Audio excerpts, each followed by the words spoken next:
দুষ্টু কাফেররা যখন নবীজির শরীরে পাথরের আঘাত করা শুরু করলো, এ যুবক দিলের কানটা লাগিয়ে দাও রে ভাই, একটু দিলের কানটা লাগিয়ে দিয়ে শোনো। নবীজি সাল্লাল্লাহু আলাইহি ওয়াসাল্লামের সাহাবী যায়েদ ইবনে হারেস রাদিয়াল্লাহু তাআলা আনহু একবার নবীজির ডান দিকে যায়, আর একবার বাম দিকে যায়, আর একবার সামনের দিকে যায়, আর একবার পিছনের দিকে যায়।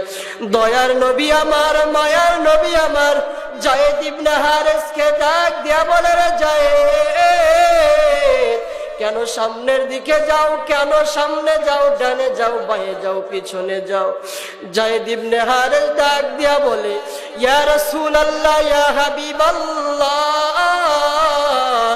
যখন দুষ্টু কাফেররা ডান দিক থেকে পাথরের আঘাত করতেছে, আমার মনটা বলে মনে হয় বাম দিক থেকে কে যেন পাথর মারবে।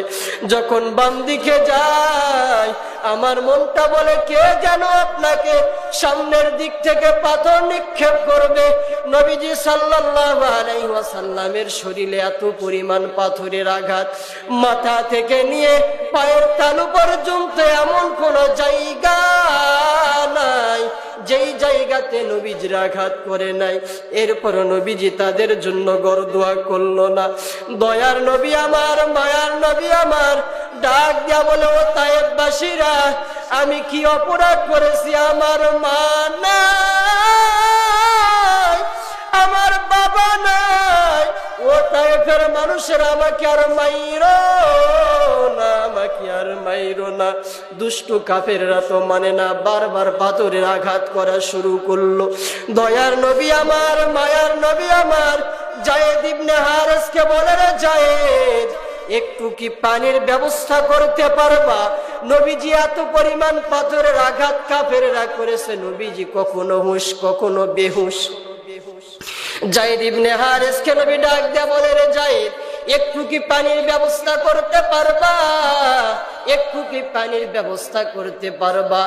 যায়েদ ইবনে হারেস রাদিয়াল্লাহু তাআলা আনহু তায়েফের একজন কাফেরের বাড়িতে গিয়ে ডাক দেয়া বলতেছে, ও ভাই, একটু পানি দিবা, বড় পিপাসায় ক্লান্ত হয়েছি। ওই দুষ্টু কাফের যায়েদ ইবনে হারেসের হাতের মধ্যে পানির পেয়ালা যখন দিল, যায়েদ ইবনে হারেস পানির পেয়ালা নিয়ে যখন যাওয়া শুরু করছে, দেখেন একটু দিলের কানটা লাগিয়ে দেন রে যুবক। বৃদ্ধ বাবা পায়ে হাত দিয়ে বলে যায়, মিথ্যা কথা বলার জন্য এখানে বসি নাই। নবীজি সাল্লাল্লাহু আলাইহি ওয়াসাল্লামের সাহাবী যায়েদ ইবনে হারেস যখন পানি নিয়ে রওনা হয়েছে, ওই দুষ্টু কাফের ডাক দেয়া বলে, কোথায় পানি নিয়ে যাও রে যায়েদ? নবীজির সাহাবী যায়েদ ডাক দেয়া বলে, রে ভাই, দয়ার নবী, মায়ার নবী পানির পিপাসায় বড় ক্লান্ত হয়ে পড়েছে। নবী কখনো হুঁশ কখনো বেহুশ, আমার নবী একটু পানি পান করবে।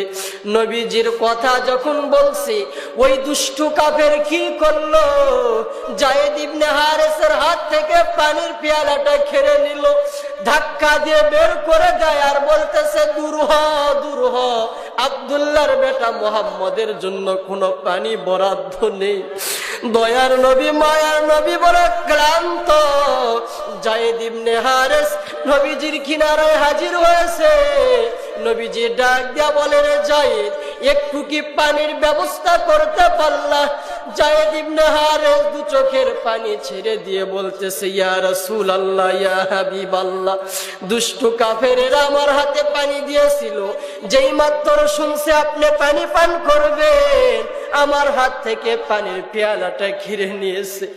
দয়ার নবী, মায়ার নবী ডাক দেয়া বলে, রে যায়েদ, আগে যদি জানতাম তায়েফের মানুষেরা এত বড় নিষ্ঠুর, খালেমার দাওয়াত নিয়ে আসতাম না রে যায়েদ।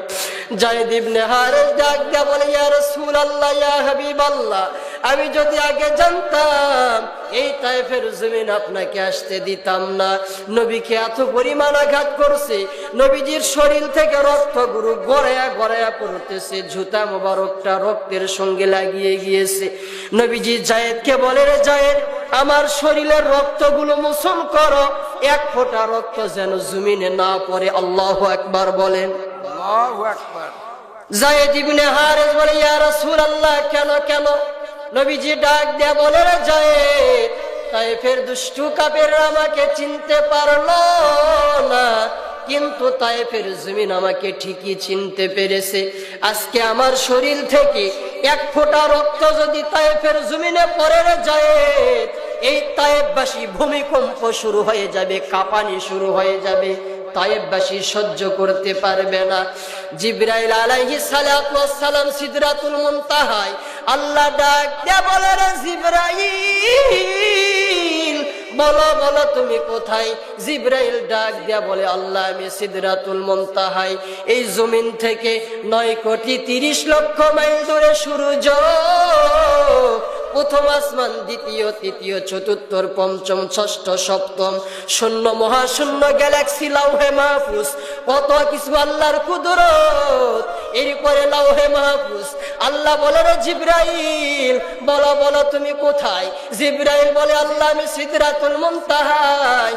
আল্লাহ বলে, রে জিবরাইল, তায়েফের ময়দানে দুল জলদি করে যাও, আমার নবীর জুতা মোবারকের সঙ্গে রক্তগুলো লাগিয়ে পড়েছে, একটা ফোঁটা রক্ত মাত্র ঝুলান্ত। বলেন কয় ফোঁটা? এক ফোঁটা রক্ত ঝুলান্ত। ও বগুড়ার মুসলমান, আমি জানতে চাই, এক ফোঁটা রক্ত শরীর থেকে যদি ঝুলন্ত অবস্থায় থাকে, পড়তে কয় মিনিট সময় লাগবে? 2-1 সেকেন্ডের ব্যাপার। কথা বলেন ঠিক না বা ঠিক? 1 সেকেন্ডের ব্যাপার, রক্তের ফোঁটাটা জমিনে পড়বে। জিবরাইল আলাইহিস সালাতু ওয়াস সালাম সিদরাতুল মুনতাহায়, আল্লাহর অর্ডার, জিবরাইল, আমার নবী তায়েফের ময়দানে এক ফোঁটা রক্ত ঝুলান্ত, এই রক্তের ফোঁটাটা যেন জমিনে না পড়ে। আল্লাহু আকবার বলেন। জিবরাইল আলাইহিস সালাতু ওয়াস সালাম ডাক দিয়া বলেন, আল্লাহ, আমি তো সিদরাতুল মুনতাহায়, আর আপনার নবী হলো